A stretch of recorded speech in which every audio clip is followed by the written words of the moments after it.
Bonjour à tous et heureux de vous retrouver ici à Rome pour parler du jubilé 2025. La bulle d'indiction de l'année sainte a été rendue publique en ce jeudi de l'Ascension, Spes non confundit. Elle en fixe le cadre de ce jubilé. Le pape François ouvrira la porte sainte de la basilique Saint-Pierre le 24 décembre 2024 et la refermera le 6 janvier 2026. Alors quelle est l'invitation et le sens de ce jubilé? Bien, nous retrouvons Monseigneur Rino Fisichella. Bonjour. Bonjour. Merci beaucoup de nous accueillir ici dans ce dicaster pour l'évangélisation dont vous êtes le pro-préfet. On peut dire que vos bureaux, ils donnent sur cette Via della Conciliazione qui conduit à la basilique Saint-Pierre, la place Saint-Pierre, là où des millions de pèlerins vont passer durant cette année sainte. Vous avez reçu la charge par le pape François de préparer et d'accompagner ce jubilé. La publication de la bulle, évidemment, c'est un moment important. Peut-être un mot sur ce nom de cette bulle et ce que signifie aussi ce document. Pourquoi on l'appelle une bulle? Alors, comme vous avez vu, le Saint-Père m'a donné la bulle le jeudi. Et qu'est-ce que c'est la bulle et pourquoi spes non confundit, c'est-à-dire l'espérance ne déçoit pas, comme dit l'apôtre Paul dans sa lettre aux Romains. Et la bulle, c'est une lettre. Mais on appelle la bulle, comme vous voyez, parce que à la fin de cette lettre, il y a le plomb avec le visage de Pierre et Paul. Et cela va définir pendant le siècle la signification, même le sens de la bulle. Et le Saint-Père me l'a donné, et c'est la raison pour laquelle maintenant il faut commencer à travailler encore plus vite pour l'accueil des pèlerins. Alors nous connaissions déjà le thème du jubilé, pèlerin de l'espérance. Que faut-il retenir au fond du cap fixé par le pape François pour cette année sainte? Alors je dirais, le mot même pèlerin d'espérance l'explique très bien. Et je dirais aussi, pas seulement les deux mots qui sont très significatifs, même le logo qui a été donné. Et les deux vont donner le chemin qu'il faut faire dans notre diocèse, dans notre Église et pour tous les pèlerins qui viennent ici à Rome. Et ce logo, il y a ces pèlerins qui cheminent derrière la croix. Et oui, c'est vrai. Et je dirais l'espérance. Pèlerin, c'est la symbole de la vie de chacun de nous. C'est un pèlerinage, notre vie. Gabriel Marcel, un philosophe français, il a bien expliqué cela dans son livre « Homo viator », l'homme c'est un pèlerin. Alors c'est le pèlerinage de notre vie, c'est le pèlerinage dans ce monde, mais c'est un pèlerinage d'espérance. Le monde aujourd'hui, le peuple, notre peuple, chacun, il a besoin d'écouter un mot d'espérance. Et c'est pour cela que le jubilé devient pas seulement une annonce d'espérance, mais aussi devient la capacité d'engager chacun de nous à donner des signes concrets d'espérance. C'est là la bulle est très claire. Il faut donner des signes. La parole, l'annonce est très importante, mais il devient encore plus clair s'il est accompagné par des signes qu'on peut voir et qu'on peut toucher. Alors, beaucoup associent le terme même de jubilé à la porte sainte. Il se trouve que ici, on a une représentation de la porte sainte de la basilique Saint-Pierre. C'est la dernière à droite dans l'atrium, celle qui a été ouverte par Saint Jean-Paul II en l'an 2000, par le pape François pour le jubilé extraordinaire de la miséricorde, c'était en 2015. Et puis peut-être que certains se souviennent du pape Paul VI en 1975. Avant de parler de la porte, on peut peut-être, Monseigneur, redire pourquoi l'Église célèbre un jubilé tous les 25 ans. Alors, je dirais avant tout que le jubilé est un moment particulier pour avoir une expérience spirituelle. Et j'aime aussi dire que le jubilé n'a été pas donné au découvert par le pape ou des évêques. Non, le jubilé a été demandé par le peuple de Rome. Cela dans l'histoire est très clair. dans le changement entre les 1200 et 1300, le peuple de Rome a été chez le pape pour demander l'indulgence, c'est-à-dire le grand pardon, le signe de la miséricorde totale, immense de Dieu. Et c'est un avènement de peuple. Il faut garder cette dimension populaire, je dirais, du jubilé. Et c'est le pape Boniface VIII qui a su répondre. C'est le pape Boniface VIII qui a donné le mois de février en disant « mais le jubilé, il a commencé la nuit de Noël de l'année précédente ». Alors, pendant les siècles, le premier jubilé a été donné chaque 100 ans. Mais après des siècles, on est arrivé au 1475 pour avoir les jubilés chaque 25 ans. Et la tradition continue jusqu'à nos jours. Alors, Monseigneur, je m'attendais à ce que vous me parliez de la tradition biblique du jubilé, parce que le Lévitique parle de cette dimension du jubilé. C'est vrai, mais ce n'est pas la première idée qu'a mue pape Boniface VIII à célébrer les jubilés. Cela vient ensuite avec les autres papes qui ont pris le chapitre 25 du livre, des premiers livres, les premiers 5 livres de la Bible, le livre du Lévitique, où on parle d'un jubilé. On parle, on donne une description du jubilé, mais on n'a pas de document où on dit qu'on a vécu le jubilé. Probablement, le jubilé biblique, c'était si difficile à réaliser que jamais a été vécu par le peuple d'Israël. Mais le jubilé continue dans une autre façon, avec une autre tradition, et à partir du 1475, on a pour la première fois une porte sainte. Alors on va y venir. Vous mentionnez les origines bibliques. C'est vrai que ce jubilé, il invitait à la libération des esclaves, à la remise des dettes, au repos de la terre pendant 1 an, et puis au pardon. On va voir comment d'ailleurs ça a marqué aussi l'expérience jubilaire au fil de l'histoire. Mais vous parlez de cette porte sainte, encore une fois, la voilà, celle de la basilique Saint-Pierre qui est représentée. Que signifie ce passage de la porte sainte, Monseigneur ? Eh bien, vous avez justement dit qu'il y a plusieurs expériences à réaliser pendant le jubilé biblique. Ces signes restent encore. Le pape, il parle de condamner le dette qu'on a avec les pays plus pauvres. Le pape parle aussi de tous ceux qui sont dans la prison pour avoir une vie plus digne. Et cela nous porte à la considération de la porte sainte. Jésus dit dans l'évangile de Saint Jean, « Moi, c'est la porte. Tous ceux qui passent à travers de moi peuvent rejoindre le Père. » La porte est le symbole du Christ même. Tous les pèlerins qui, à travers la porte sainte, pour entrer dans l'Église, ils ont conscience d'un signe, d'un symbole qui le conduit à la rencontre avec le Christ même. C'est la porte du Christ, mais c'est la porte de notre foi, c'est la porte de notre conversion, c'est la porte qui nous donne espérance. N'oublions pas ce que Saint Paul écrit dans la lettre à Timothée. Jésus, le Christ, est notre espérance.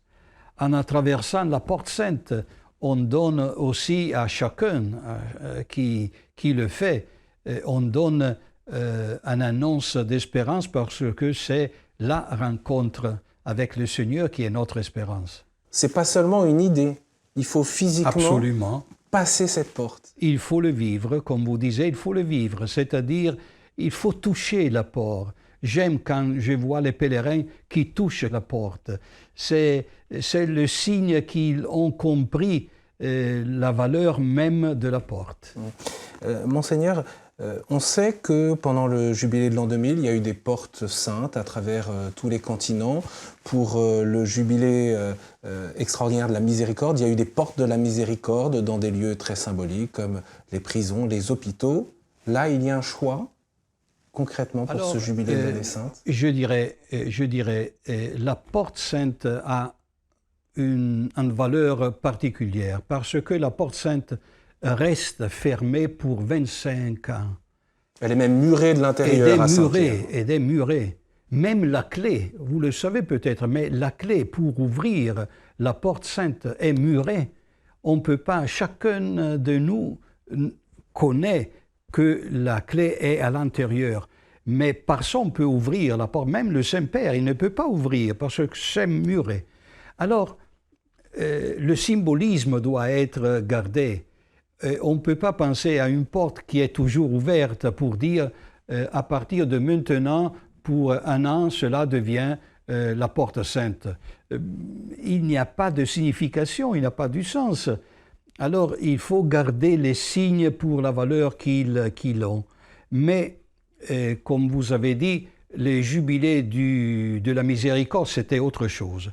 Dans les jubilés de l'an 2000, il n'y avait pas de portes dans le monde. Il y avait seulement des portes ici, comme selon la tradition de toujours. Mais le jubilé de la miséricorde, c'était un jubilé extraordinaire. Et le Saint-Père, il n'a pas parlé de la porte sainte. Il a parlé de la porte de la miséricorde. C'est autre chose.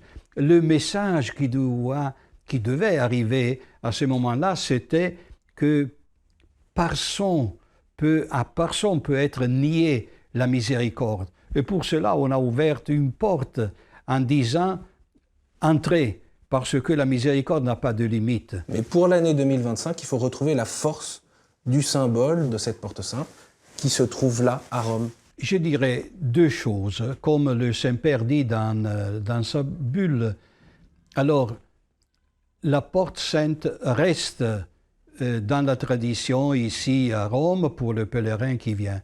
Mais le jubilé doit être aussi célébré dans notre Église. C'est pour cela qu'il a donné la date du dimanche après Noël pour ouvrir l'année jubilaire dans le diocèse, et aussi il y a la date pour la conclusion. Et vous le savez, la bulle dit aussi que le Saint-Père, c'est le désir du Saint-Père d'ouvrir une porte dans la prison, dans une prison, parce qu'il veut donner un signe encore plus particulier d'être prêt à ce que dans sa voie pastorale, il connaît comme les personnes qui ont plus besoin des autres d'espérance. Parmi cette démarche jubilaire, il y a donc ce pèlerinage, un pèlerinage à Rome, le passage de la porte, vous nous en avez parlé, et puis ce chemin, il ne s'arrête pas là, ce n'est pas que le passage de la porte. Oui, il ne s'arrête pas là parce qu'il faut parler de l'indulgence du jubilé. Oui, parce qu'il y a la profession de foi, il y a la prière au tombeau des apôtres, Pierre et Paul. Tout cela est condition pour vivre et obtenir l'indulgence jubilaire.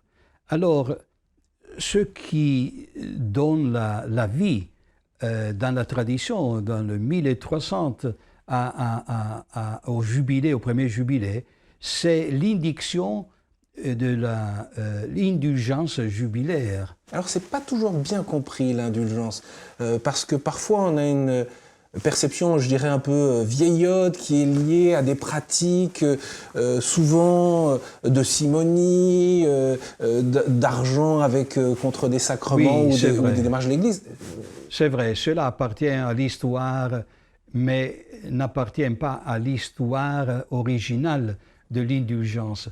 Je comprends que c'est un nom qui n'est pas connu, qui n'est pas dans l'usage quotidien, même pour les chrétiens, les croyantes.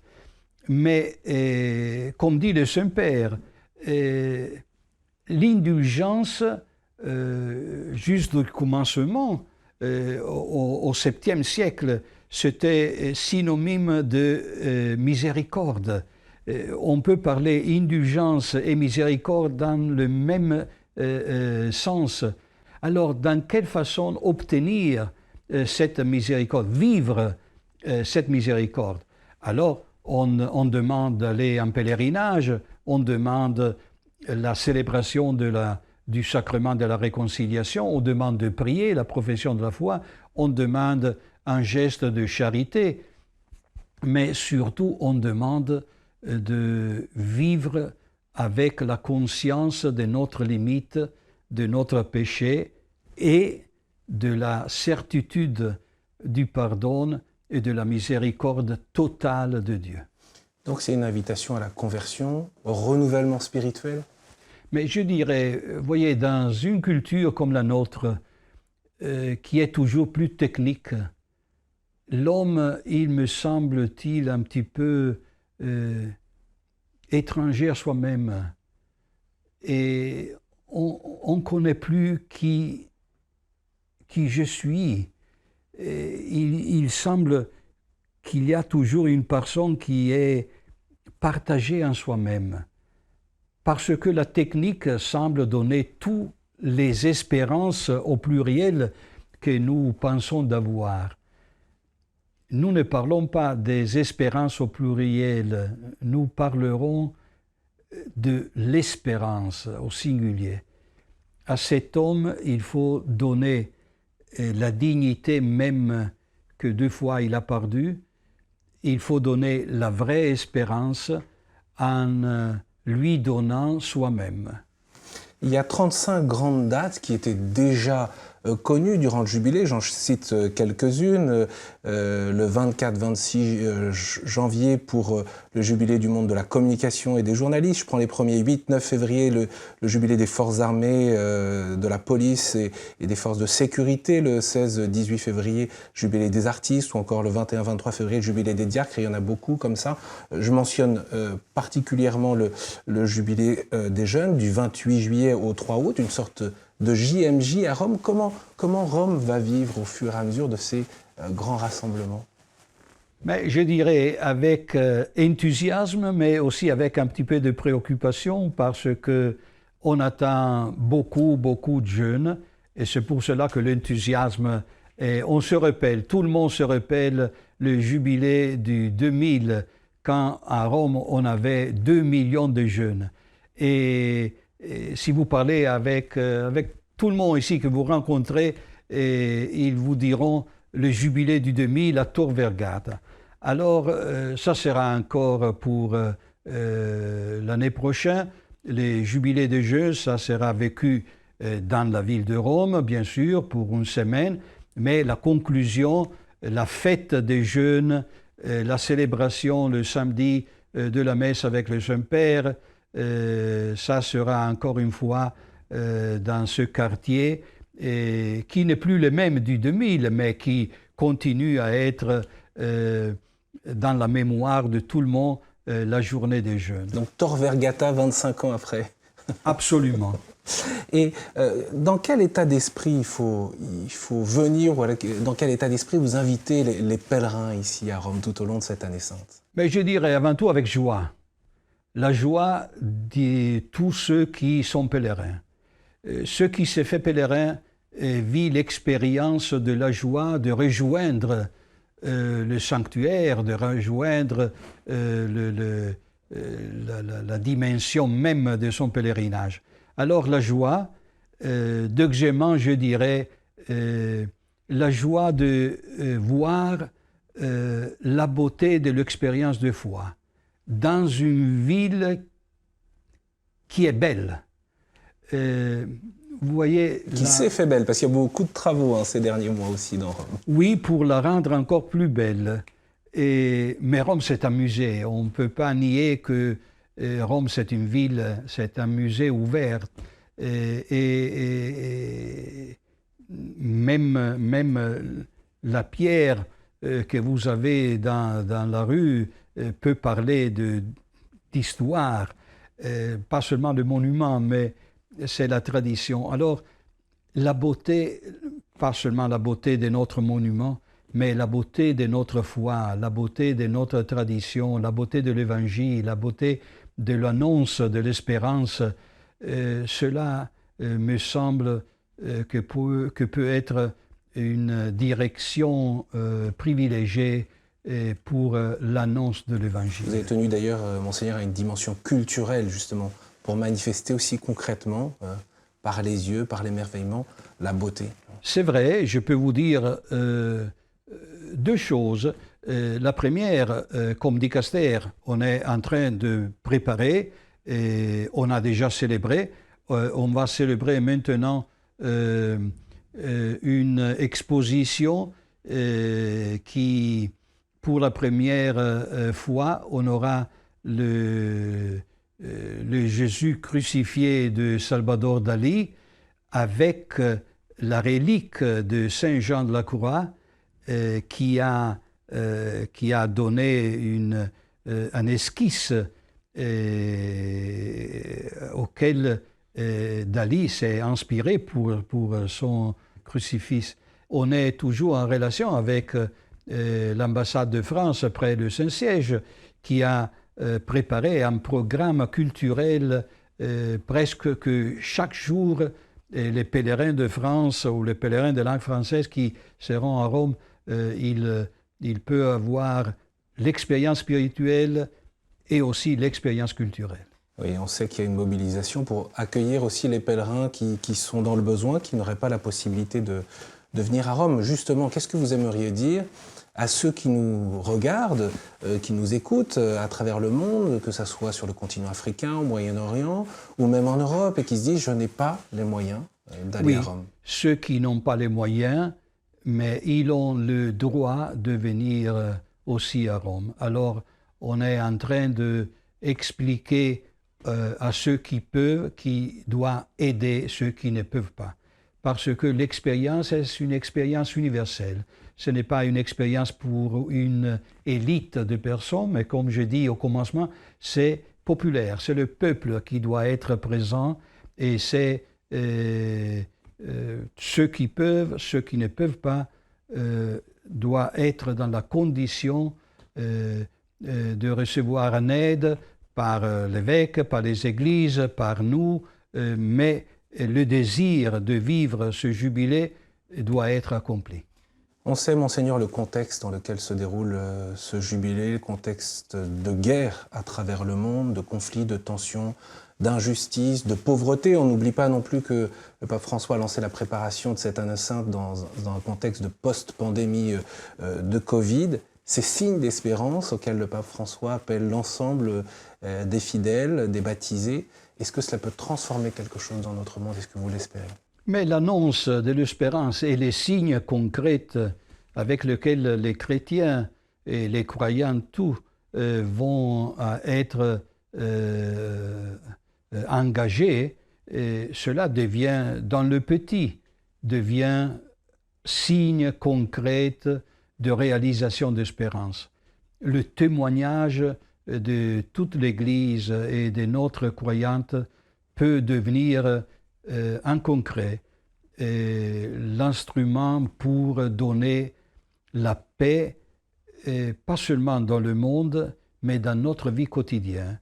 On ne peut pas oublier qu'en parlant de la guerre dans le monde, on ne peut pas oublier qu'il y a signes de violence dans notre vie quotidienne, dans notre ville, dans notre société. Alors, c'est la violence qui est conséquence d'une culture qui n'a plus respect pour la dignité de la personne. Alors, notre but aussi avec le jubilé de l'espérance est être conscience que le témoignage reste le langage le plus crédible et fascinant pour donner espérance au monde entier. Un dernier mot, Monseigneur, parce que pour préparer le Jubilé 2025, le pape François souhaitait une année de la prière.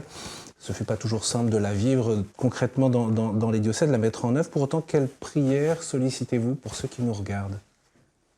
La prière est cela. Dieu et moi, nous pouvons parler. Nous pouvons nous voir, parler, être en confiance. Cela est prière, être à la présence de Dieu.